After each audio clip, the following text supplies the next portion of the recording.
Assalamualaikum warahmatullahi wabarakatuh. Saya Dr. Anda Hajah Heni Anita Susila MPD, Kepala Dinas Pemberdayaan Perempuan, Pelindungan Anak dan Keluarga Berencana Kota Cilegon. Pada kesempatan yang berbahagia ini, mencoba akan memaparkan tentang capaian kinerja tahun 2020 sampai dengan triwulan ketiga, yaitu di Dinas Pemberdayaan Perempuan, Pelindungan Anak dan Keluarga Berencana Kota Cilegon. Baiklah, mengawali pemaparan ini, saya akan menyampaikan dulu tentang visi dan misi Kota Cilegon, di mana visi Kota Cilegon adalah terwujudnya Kota Cilegon yang unggul dan sejahtera, berbasis industri, perdagangan, dan jasa. Kemudian juga DP3AKB, yaitu ada pada misi ketiga dan kelima, di mana misi Kota Cilegon ada 5 misi dan DP3AKB masuk ke dalam misi ketiga, yaitu memantapkan kualitas sumber daya manusia dan peningkatan kesejahteraan sosial. Kemudian untuk misi kelimanya, yaitu memantapkan tata kelola pemerintahan. Baiklah, kali ini saya akan mencoba menjelaskan tentang matriks Renstra DP3AKB Kota Cilegon, di mana ada 2 tujuan. Tujuan pertama adalah meningkatkan kesejahteraan sosial dengan sasarannya ada 2 sasaran.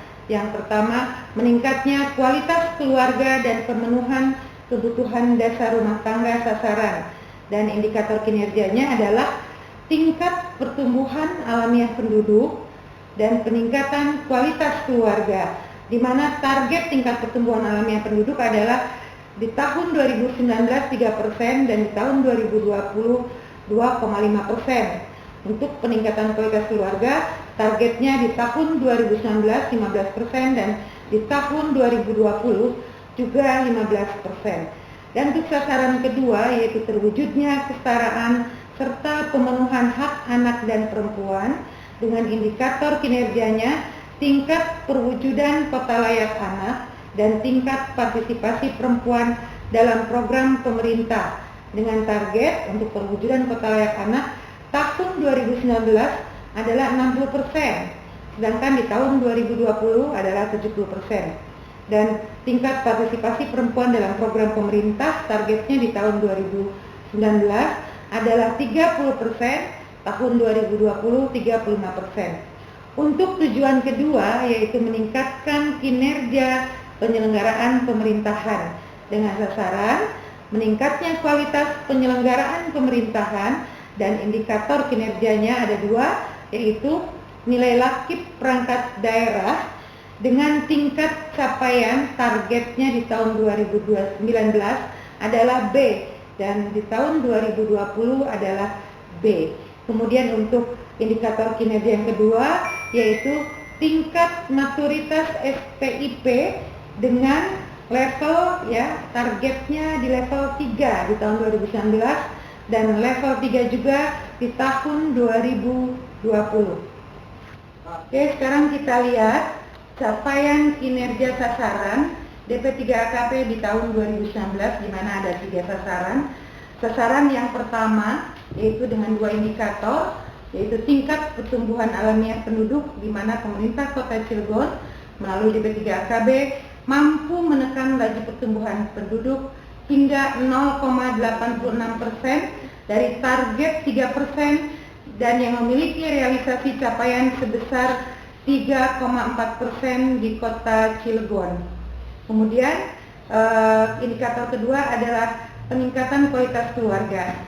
Pemerintah Kota Cilegon juga melalui DP3AKB mampu meningkatkan kualitas keluarga menjadi keluarga sejahtera sehingga 15,8% keluarga sejahtera dari target 15% keluarga sejahtera yang memiliki realisasi capaian sebesar 105,3%. Untuk sasaran yang kedua, yaitu dengan indikator tingkat perwujudan kota layak anak.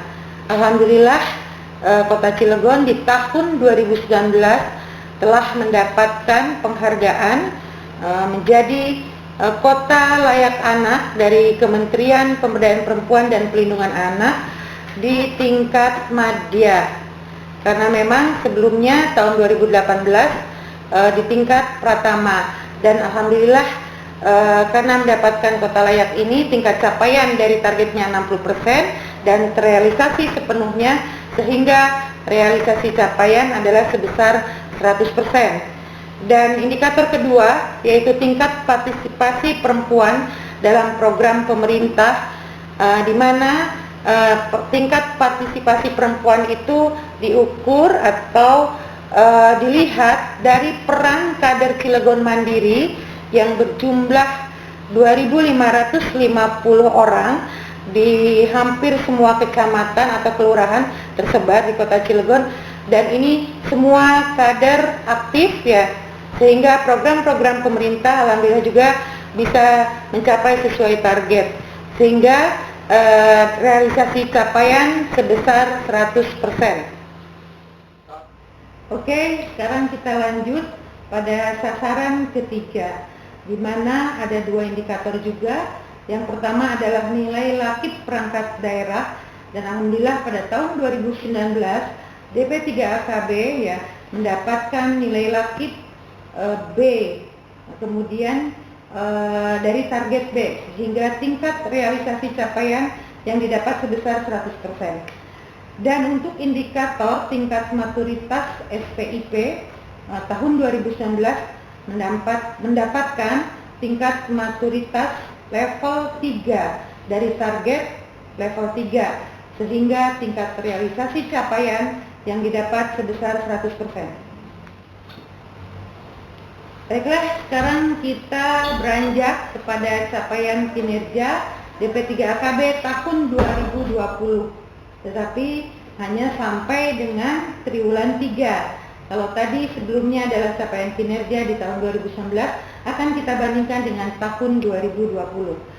Untuk tahun 2020, tentu saja sampai triwulan 3, di mana sasaran strategisnya yang pertama adalah meningkatnya kualitas keluarga dan pemenuhan kebutuhan dasar rumah tangga sasaran dengan indikator sasaran tingkat pertumbuhan alamiah penduduk dan peningkatan kualitas keluarga.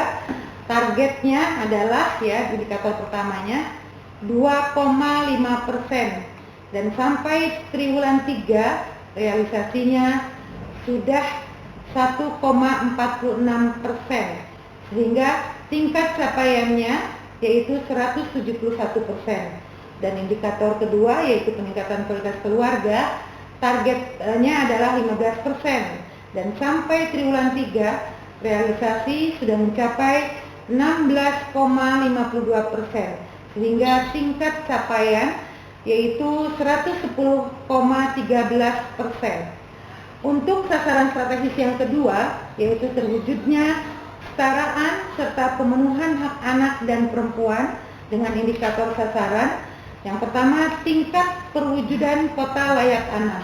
Targetnya adalah 70%, realisasi 68,3%, sehingga tingkat capaiannya ini baru sampai triwulan 3 ya, 97,57%. Indikator kedua, tingkat partisipasi perempuan dalam program pemerintah, targetnya 35% dan realisasinya adalah 100%, sehingga tingkat capaiannya adalah 100%. Dan untuk sasaran strategis yang ketiga yaitu meningkatnya kualitas penyelenggaraan pemerintahan dengan indikator sasaran nilai lakip perangkat daerah adalah 3, sedangkan realisasinya sedang berproses tentunya karena ini belum sampai ke triwulan 4. Kemudian begitu juga dengan tingkat maturitas SPIP, targetnya adalah 3 dan realisasi atau tingkat capaiannya juga masih dalam proses. Untuk penjelasannya ya, pada sasaran 1 dengan indikator tingkat pertumbuhan alamiah penduduk, ternyata pemerintah Kota Cilegon ya tentu saja melalui DP3AKB mampu menekan laju pertumbuhan penduduk hingga 1,46% dari target 2,5%, sehingga memiliki realisasi capaian sebesar 171%. Oke, sekarang kita masuk pada sasaran 2, di mana indikator sasarannya adalah tingkat perwujudan kota layak anak. Pada tahun 2019 ya, alhamdulillah targetnya juga sudah tercapai ya. Kita meraih juga kota layak anak di tingkat madya, dan tahun 2020 ini pemerintah Kota Cilegon mendapatkan realisasi tingkat perwujudan kota layak anak sebesar 68% dari target 70% dan memiliki realisasi capaian 97,57%. Di dalam rangka pencapaian target kinerja tahun 2020, tentu saja DP3AKB mendapatkan masalah-masalah atau permasalahan. Di dalam urusan pemberdayaan perempuan dan pelindungan anak, ada 4 permasalahan. Yang pertama adalah belum optimalnya OPD, media massa, dan dunia usaha dalam mendukung terwujudnya kota layak anak melalui pembangunan yang ramah anak. Dan solusinya adalah kita selalu konsisten dalam mengadakan sosialisasi kepada OPD, termasuk di dalamnya adalah rapat gugus tugas kota layak anak ya. Kemudian juga kita selalu sosialisasi kepada media massa dan dunia usaha tentang kota layak anak. Solusi yang kedua adalah membuat kesepakatan atau MOU dengan media massa dan dunia usaha untuk mendukung kota layak anak. Dan solusi yang ketiga adalah membentuk asosiasi pengusaha sahabat anak. Nah, itu adalah solusi dari permasalahan pertama. Kemudian untuk permasalahan kedua, yaitu kurangnya tenaga yang terlatih tentang perlindungan perempuan dan anak. Dan solusinya yaitu pertama, diadakannya pelatihan kepada petugas pelayanan penerima pengaduan tindak kekerasan terhadap perempuan dan anak. Kemudian adanya sosialisasi dan pelatihan bagi aktivis PATBM. PATBM yaitu perlindungan anak terpadu berbasis masyarakat. Di Cilegon ini sudah ada 43 PATBM yang tersebar di 43 kelurahan yang ada di Kota Cilegon. Kemudian juga PATBM ini di setiap kelurahan ternyata juga mendapat anggaran dari dana DP Wekto, ya, dana pengembangan wilayah kelurahan, di mana kegiatan anggaran itu diperuntukkan untuk kegiatan PATBM di kelurahan masing-masing, termasuk pendampingan bagi para korban kekerasan terhadap anak. Kemudian permasalahan yang ketiga, belum banyak masyarakat yang mengerti dan paham akan tindak pidana perdagangan orang, yaitu TPPO. Dan solusinya pertama adalah tetap konsen atau fokus terhadap program pencegahan dan penanganan korban kekerasan, khususnya tindak pidana perdagangan orang. Tentu saja juga kita mengadakan koordinasi ya dengan lintas sektor, sehingga kasus-kasus ini di Cilegon bisa kita atasi dan dicarikan solusinya.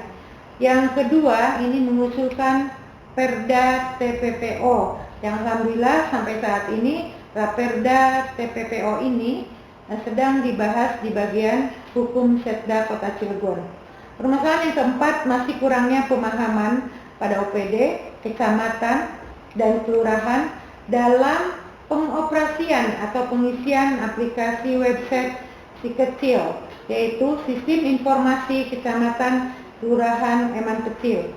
Karena memang di DP3AKB ini ada sistem aplikasi yang bernama si kecil, dan itu memudahkan pada saat kami mengadakan atau mengisi aplikasi dari Kementerian Pemberdayaan Perempuan dan Perlindungan Anak pada saat adanya evaluasi kota layak anak.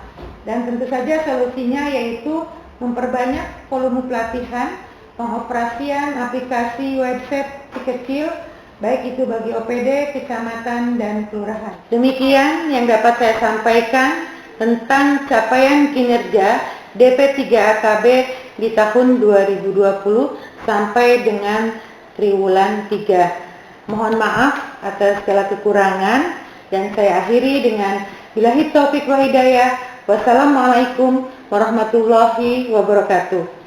Stop kekerasan terhadap perempuan dan anak, dan berencana itu keren.